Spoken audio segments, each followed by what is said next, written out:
They say you can never go home again, but they don't tell you what happens when you're forced to. My name is Helena Rivers.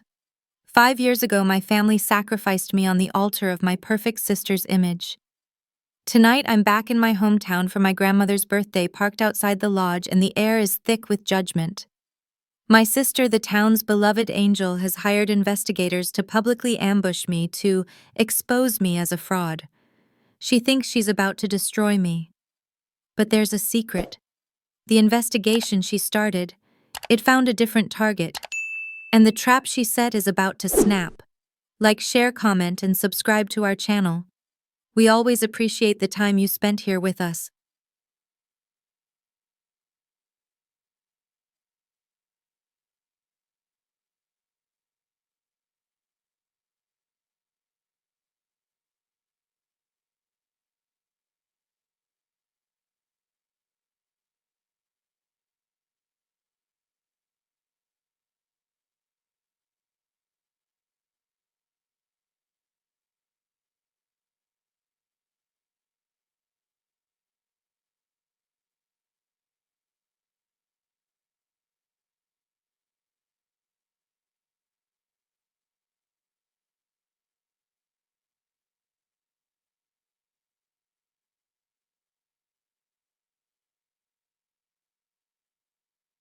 The hybrid's electric motor was near silent as I pulled into the Prairie Ridge Country Lodge, the gravel crunching under the tires in the twilight. It wasn't flashy, this car, but it was mine. Every line of code, every sleepless night, every client contract I'd fought for was in the quiet hum of its engine. I was here for Grandma Ruth's 80th birthday. 5 years. 5 years since I'd last set foot in this town, breathed this air. I cut the engine and stared at the lodge's brightly lit entrance, the sounds of a party already spilling out. 5 years ago, I walked out of this family as the girl they sacrificed. Tonight, I'm back, but I'm not the one about to be ambushed. The thought was cold, sharp, and settled in my stomach like a stone. The chill in the parking lot air was nothing compared to the ice of that last night. I stayed in the car, my hand on the door handle, letting the memory pull me under. It always started this way, a smell or a sound, and suddenly I'm 24 again, standing in the driveway of my parents' immaculate suburban home in Willow Ridge. This was a town built on images. Everyone knew everyone, or at least they knew the version everyone agreed on. Church on Sundays, high school football on Fridays, and the 4th of July parade, where the floats were judged with lethal seriousness. My parents, Mark and Linda Rivers, were pillars of that image. Dad ran the most successful real estate brokerage in the county. Mom, when she wasn't coordinating church fundraisers, was the heart of every local charity, a woman obsessed with the family's status. And at the center of that status, gleaming like a polished trophy, was my older sister, Brianna. As the director of the Rivers Hearts Foundation, she was the town's angel, adored by our parents, the church, and every family she supposedly helped. I was 24 and exhausted. I was juggling a dead-end tech support job that barely paid my student loans and spending every night freelance coding, trying to build something, anything that felt like mine. I was patching together an online bachelor's degree after 2 years of community college, which I'd paid for by working double shifts at the diner. I walked into that fancy family dinner, the kind Mom threw when she wanted to celebrate Brianna, and I made the mistake of being hopeful. I'd just started developing a security software protocol for small businesses. I was excited. I think it could really help local businesses, I said, trying to find a gap in the conversation. My father didn't even look up from his steak. "You still playing with computers, Helena? When are you going to get serious?" My mother sighed, that practiced, disappointed sound. "Why can't you be more like your sister? Look at how much Brianna has sacrificed for this family, for this town." I looked at Brianna, who had gotten a fully funded college education, a new car for graduation, and the seed money for her nonprofit. I thought about my 2003 sedan and the ramen packets in my cupboard. My success, however small, was invisible. My struggles were a personal failure, a stain on their perfect family picture. That's when Brianna, sensing her moment, reached across the table and put her hand on mine. Her expression was one of profound, practiced pity. Lena, I was thinking. We have a part-time assistant role opening up at the foundation. It would be perfect for you. It would keep you close to family. You clearly need something stable. My father brightened instantly. See? That's a real job. My mother clasped her hands, beaming. Oh, honey, what a saving grace. Your sister always thinking of others. I felt the air leave my lungs. It wasn't an offer. It was a sentence. They wanted to shrink me to put me in a box where I could be managed, where I wouldn't be an embarrassment. My mother delivered the final knife, her voice soft as if she were comforting me. We just don't want you to throw your life away, honey. Your sister has sacrificed so much. Why do you keep threatening your future with these risky ideas? Threatening. That was the word. My ambition wasn't just a failure, it was a threat. And in that awful clarifying second, I saw the entire dynamic laid bare. I wasn't just the black sheep. I was the designated failure. They needed a scapegoat to make Brianna look saintly, and my parents had just sacrificed my self-worth on the altar of her perfect image. My hands were shaking. I could feel the adrenaline hot and sharp flooding my veins, burning away the shame and replacing it with cold rage. I stood up. The scraping of the chair leg on the hardwood floor was a gunshot in the quiet dining room. You don't want a daughter? I said, my voice trembling but clear. You want a story. A story where I'm the problem and Brianna is the savior. My parents' faces went rigid with shock, then offense. Ungrateful, my father hissed. After everything we've done, you're turning your back on family. My mother was already crying. How can you be so selfish? Brianna just looked hurt, the masterstroke of her performance. I was just trying to help Lena. Why do you always have to threaten the harmony in this family? I looked at the three of them, a perfect, impenetrable wall of denial. I didn't say another word. I grabbed my keys, walked out of that house into the cold Willow Ridge night, and never looked back. I drove to my tiny apartment, packed a single bag, and by morning I was on my way to Denver. I would cut contact. I would build something on my own terms, or I would fail on my own terms. But I would never be their sacrifice again. That night, my parents decided Brianna was the daughter they'd protect, and I was the one they'd sacrificed. What none of us knew was that 5 years later, that choice would ambush them all. 5 years. 5 years I'd spent building a new life from the ashes of the old one. I was 30 now. River Shield Cyber Defense wasn't just an idea anymore. It was 42 employees, a full floor in a Denver high-rise, and a reputation for excellence. We protected the infrastructure of communities, rural hospitals, small-town election systems, local banks. I'd built it from a $700 second-hand laptop in a studio apartment, fueled by instant ramen and a terror of failing. I had a life. It was quiet. I'd dated, but my last boyfriend couldn't handle the long hours or the deep, complex scar tissue my family had left behind. My closest ally was Ethan Cole, my COO. He was a pragmatic Texan who'd also been burned by a controlling family. He was support, not a savior, and that's what I needed.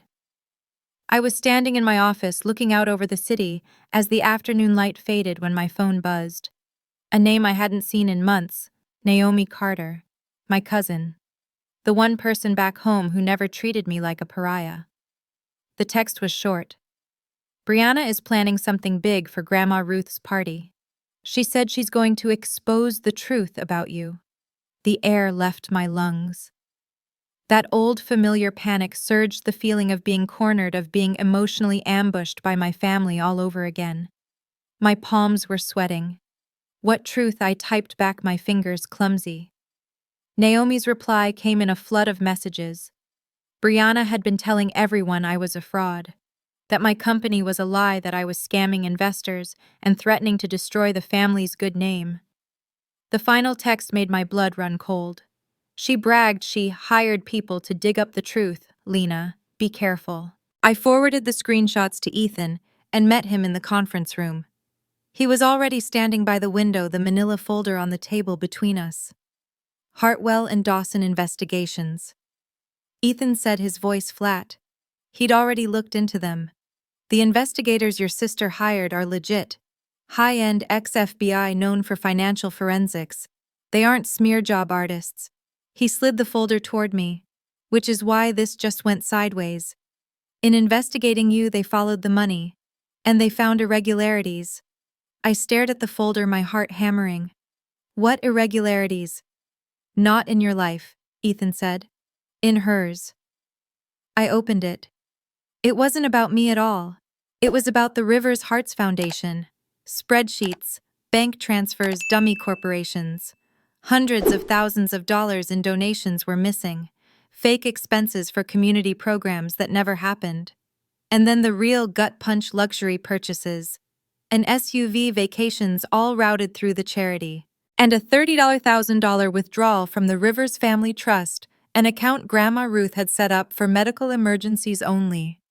Because Hartwell and Dawson was an ethical firm, they had a legal obligation to report evidence of a felony. They already did, Ethan said, anticipating my question. I spoke to a contact in the state attorney general's office. They've opened an investigation. Based on this, he tapped the folder. A warrant for Brianna's arrest is imminent. They might even execute it within days, possibly at the party. I felt nauseous, like the floor was tilting. I didn't do this. I didn't report anything. I hadn't threatened or sacrificed my sister. I just existed. I sank into a chair, the skyline blurring. I spent my whole life being treated like a threat to this family, I whispered. And now the real threat is the daughter they protected at all costs. As if summoned by the thought, my laptop chimed. An email. Subject line: family obligations. From my mother. My fingers felt like lead as I opened it. It was a masterpiece of denial and projection. She'd heard I was starting rumors about poor, hardworking Brianna, that I was threatening the family's reputation after everything they'd done for me. She demanded I apologize, and in the same breath demanded I stay away from the party. The guilt was laid on thick. We sacrificed so much for you. How can you turn on your own family like this? I hadn't spoken to them in years. No calls, no holidays. Yet they still found a way to cast me as the villain. Before I could even process the rage, my phone rang. An actual call. The screen read, Grandma Ruth Rivers. I answered, my voice barely a whisper. Hello. Helena. Her voice was calm, sharp, and carried 80 years of old-school American toughness. I know about the investigation. Grandma, I started. I swear I didn't. Of course you didn't. She cut me off. I did. I started one myself months ago. I froze. Things didn't add up, she said, her voice like iron. Brianna's new clothes, that car, the trips. Then I heard from folks at the church complaining that funds the foundation promised never showed up. So I had my own accountant audit the nonprofit. She paused, and I could picture her sitting straight-backed in her chair. He found exactly what Hartwell and Dawson did. We shared our findings with the Attorney General before your sister ever hired a soul. Another pause. You are coming to my birthday. Mark and Linda don't get to uninvite you. They sacrificed the wrong child. The line clicked. I stared at the phone, my mother's email, my grandmother's call. The choice was made. I was going to attend. Not to ambush, not to threaten, but to stop running and to see the truth play out. For the first time in my life, I wasn't walking into a family event as the problem. I was walking in as the witness. I finally opened the car door and walked into the Prairie Ridge Country Lodge. The simple, elegant cut of my dress was a stark contrast to the sequins and bows I saw inside, and it felt like armor. I carried myself with a quiet confidence I'd spent 5 years earning, but inside my heart was hammering a frantic rhythm against my ribs. Just as I stepped onto the ballroom's plush carpet, a hush fell over the room. It wasn't a sudden silence, but a rolling wave of whispers that died as heads turned. I was the ghost of Willow Ridge returned. Old classmates, my parents' friends, people I'd sat behind in church, everyone I had once felt judged by, stopped and stared. I scanned the room.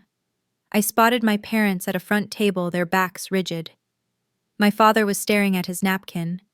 My mother was pointedly avoiding my direction. Across the room near the small stage was Brianna. She was in a tailored white suit, glowing, surrounded by adoring board members from her foundation. And then at the head table, I saw Grandma Ruth. She was in a wheelchair wearing a small glittering tiara, and as our eyes met across the room, she gave me a slow, proud, secretive smile. The tension was so thick I could barely breathe. My cousin Naomi rushed over, her face pale with apology. "Lena, I'm so glad you came, but it's ugly," she whispered, grabbing my arm. "I didn't know how bad it really was. Everyone's talking." I didn't have to ask what about. I could hear the snippets of conversation as I stood near the entryway, the whispers like tiny stinging insects. "She just abandoned her parents, you know. I heard she lied about her company. It's all a front.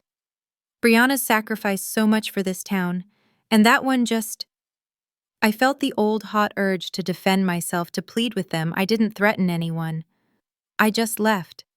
But then I remembered the long, hard hours in Dr. Lee's office. "You don't owe them a defense, Helena.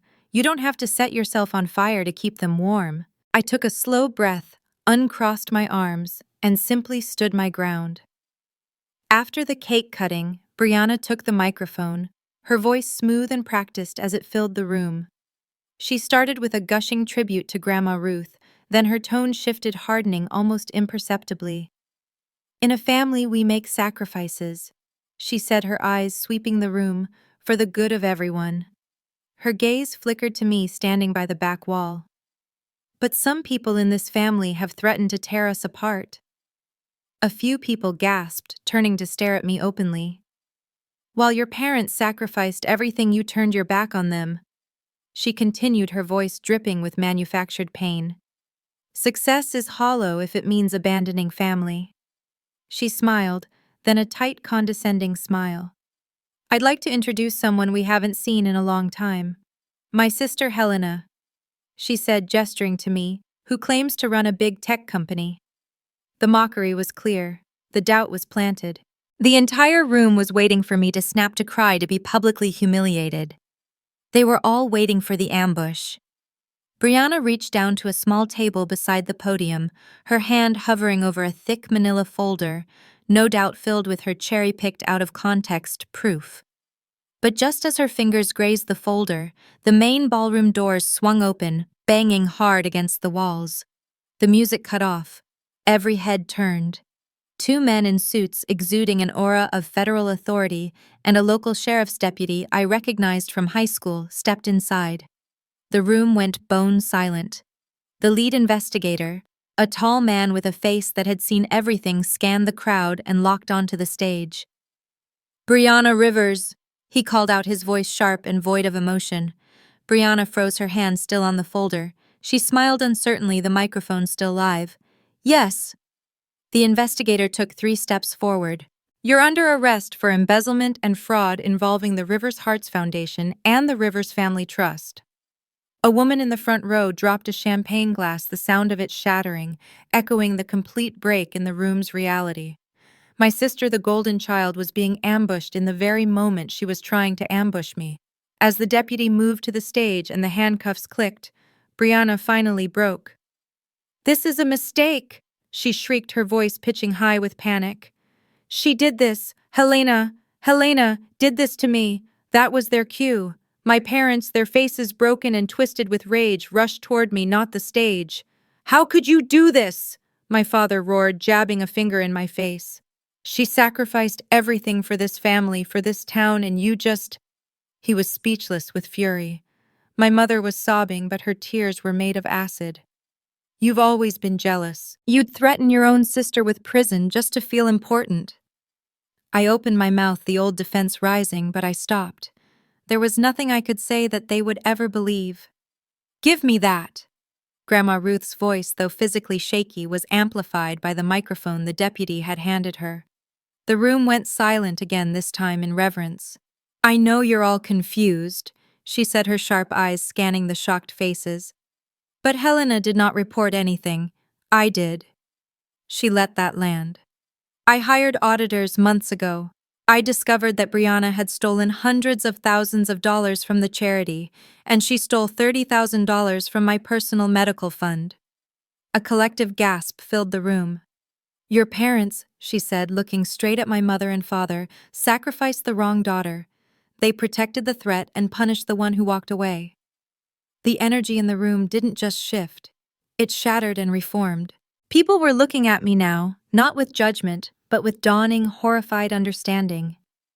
Outside in the cold night air, they were loading Brianna into the back of a squad car.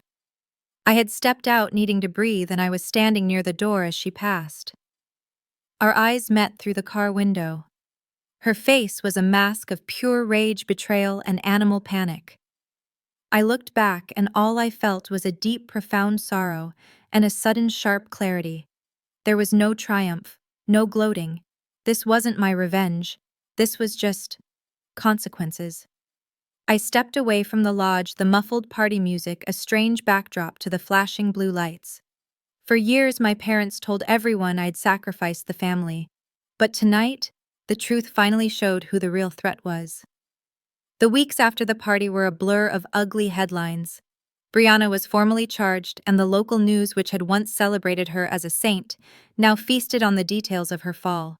Beloved nonprofit director accused of stealing from children's programs, and her own grandmother, one headline blared. The betrayal rippled through Willow Ridge. Church members who had donated generously felt personally violated. Donors who had written five-figure checks were incandescent with rage, realizing their generosity had been sacrificed to fund my sister's luxury car and vacations. But the most devastating stories were from the parents of the at-risk kids Brianna's foundation was supposed to help, who now realized the programs they'd been promised had never existed. I read the comments online, my stomach churning. "You can't threaten people's trust like that," one person wrote. "Our whole town feels ambushed." For the first time, the community was saying the exact words I had wanted my family to hear for years. My parents' fall was just as swift a collapse of the image they had spent their lives building. They were quietly asked to step down from their church boards. My father's real estate brokerage, built on the Rivers' name, saw clients pull their listings, unwilling to be associated with the scandal. The legal settlement, combined with the restitution Brianna was ordered to pay, meant they were forced to sell the family home, the home I had been sacrificed in. Their response was predictable. The voicemails started escalating in their vitriol. "If you hadn't left, your sister wouldn't have been under so much pressure," my father yelled in one. "You abandoned us. We sacrificed everything for you, and you punished us by destroying your sister." My mother's were worse, tearful and manipulative. "How could you let this happen, Helena? Don't you see what you've done?" I listened to them one after another and finally understood. They would never see me clearly. They would rather their world burn down than admit they had protected the one who was holding the match. Despite knowing logically that I had done nothing, I wrestled with a profound, suffocating survivor's guilt. I felt like the cause of all this pain, the common denominator in their misery. "You're confusing causation with correlation," Dr. Lee, my therapist, told me during one of our video sessions. "You've been trained since birth to be the problem. You were the scapegoat, she was the golden child. It's a classic dysfunctional family dynamic. When the scapegoat leaves, the family system becomes unstable." She leaned forward, her gaze compassionate but firm. "They didn't sacrifice for you, Helena. They sacrificed you. You just chose not to stay on the altar." Her words hit me with the force of a physical blow. I had chosen not to stay on the altar. A few weeks later, I drove back to Willow Ridge and stood outside the old nonprofit building. It was shuttered, a bank seizure notice taped to the glass. A for sale sign was staked in the dead grass out front. As I was staring at the peeling logo, a woman walking by stopped. She recognized me from the news photos. "You're her sister," she said, not unkindly. She told me her name was Sarah, a single mom. "We were told the foundation was starting a program, the one you all funded," she said, her voice tight, "for after-school coding. My son, he was so excited. It never happened." That was the gut punch. It wasn't just my family's trust that was broken. It was the community's. It was this boy, who was probably a lot like I was, who was betrayed. I made a decision. I spent the next month on the phone with Ethan and my lawyers. As part of the restitution process, we acquired the nonprofit's assets, which were basically just the building and its debts for $1. We rebranded it. The Rivers Digital Freedom Initiative. Our mission was simple: we would provide cybersecurity education and online safety programs for rural and small-town youth. We would fund scholarships for tech training specifically for kids who, like me, felt like outsiders in their own families. I started by offering free cybersecurity audits to every local charity and small-town church in the county to help them lock down their finances so this couldn't happen again. At first, the old family friends, the church members, were suspicious. They saw me as the catalyst for the mess. But as I sat with them, showing them transparently how to protect their systems, how to secure their donations, they saw me. They saw my professionalism, my skills, and my genuine desire to protect them. The suspicion slowly melted into a guarded trust. Naomi, my cousin, met me for coffee. "We all joined in when they made you the problem, Lena," she said, her eyes filled with tears. "I am so sorry we let you stand alone." That evening, I visited Grandma Ruth in her modest assisted living apartment. She was reading, the light from the lamp illuminating her sharp, intelligent face. She told me she was proud of me, not for the money or the company, but for my resilience, for my refusal to let bitterness own me. We talked honestly about my parents. "I love them," she said, her voice thin but strong. "But they chose image over truth. They sacrificed you instead of facing what Brianna had become." As I got up to leave, she put her hand on my arm. "I'm having a small dinner on Sunday. Just a few relatives who want to start fresh. Your Aunt Clara, Naomi." She paused. "Your parents, they might be there." She was inviting me, not forcing me. It was a choice. I left debating for the first time in my life whether I was strong enough to walk back into a room with my parents, not as their victim, but as myself. 2 years later, I'm narrating this from a bright, open-plan office, the walls covered in whiteboards and student projects. This is the same building where Brianna's lies were once headquartered, but it's been renovated, rebuilt, reborn. The Rivers Digital Freedom Initiative is thriving. We run teen coding boot camps, workshops on online safety that are now mandatory in half the schools in the state, and we have a paid internship program that feeds directly into my main cybersecurity company. Rivershield has grown too, but my heart is here in this building. I've become an accidental and somewhat reluctant advocate for ethical tech and digital safety. This afternoon, I'm running a group session with young adults, kids who are part of our scholarship program. They're all brilliant, and they all remind me of myself. Some have families who don't support their dreams. Some have been told in one way or another that they threaten the family's stability just by wanting more. I share a lightly edited version of my story. I don't use names, but I talk about the crushing weight of being the scapegoat, about the pain of being sacrificed to maintain an image, and the betrayal of watching the person everyone praised be the one to betray them all. You don't have to sacrifice your future just to keep your family comfortable. I tell them, my voice steady. Setting a boundary is not a threat. Personal freedom is not betrayal. They listen, and I can see the recognition in their eyes. They feel seen, and in seeing them, I feel a sense of purpose that silences the old ghosts.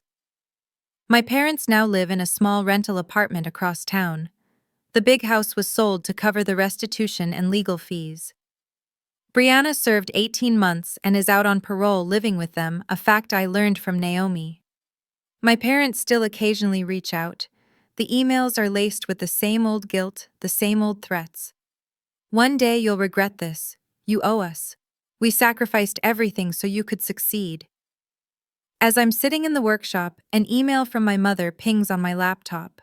Subject: your obligation. I open it. I scan the familiar blame-filled lines. 2 years ago, this would have destroyed my day, sent me spiraling into guilt and rage. Now it feels like spam. I just don't subscribe to this narrative anymore. I don't reply. I just move the message to the trash. That deliberate non-response, that quiet click, is my true final act of freedom. My life is full. I've even started dating someone. His name is Daniel, a kind, grounded data scientist I met at a cybersecurity conference. He knows the broad strokes of my past, and he respects my boundaries.